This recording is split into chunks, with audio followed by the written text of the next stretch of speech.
پیش خدمت ہے شہرنامہ آواز۔ لبنان کے دارالحکومت بیروت میں ایک بار پھر آگ بھڑک اٹھی ہے اور زبردست نقصان ہوا ہے۔ خبر رساں ایجنسی کی رپورٹ کے مطابق بیروت پورٹ میں آتش زدگی سے شہریوں میں خوف و ہراس پھیل گیا ہے۔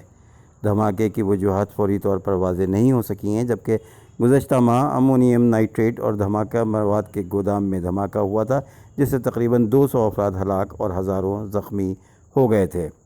رپورٹ کے مطابق بیروت پورٹ میں دوپہر کے وقت آتش زدگی ہوئی، شعلے بلند ہوئے اور دھوئیں نے پورے بیروت کو اپنی لپیٹ میں لے لیا۔ تاہم امدادی کارکن اور فائر فائٹرز فوری طور پر جائے وقوع پر پہنچ گئے ہیں۔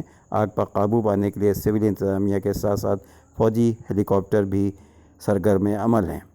لبنان کی فوج کی جانب سے جاری بیان میں کہا گیا ہے کہ آگ ایک گودام میں لگی جہاں تیل اور ٹائر رکھے ہوئے تھے اور یہ علاقہ ڈیوٹی فری تھا۔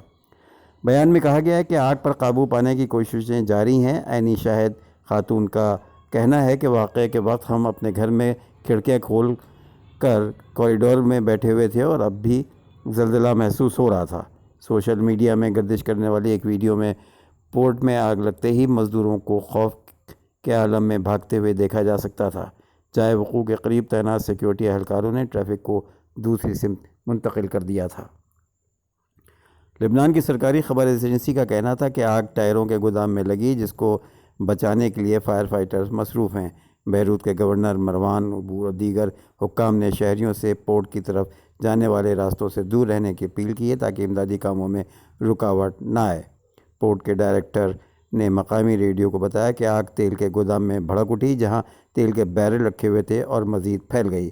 ان کا کہنا تھا کہ ابھی یہ کہنا قبل از وقت ہوگا کہ آگ لگنے کی وجہ گرمی یا اور کوئی غلطی ہے۔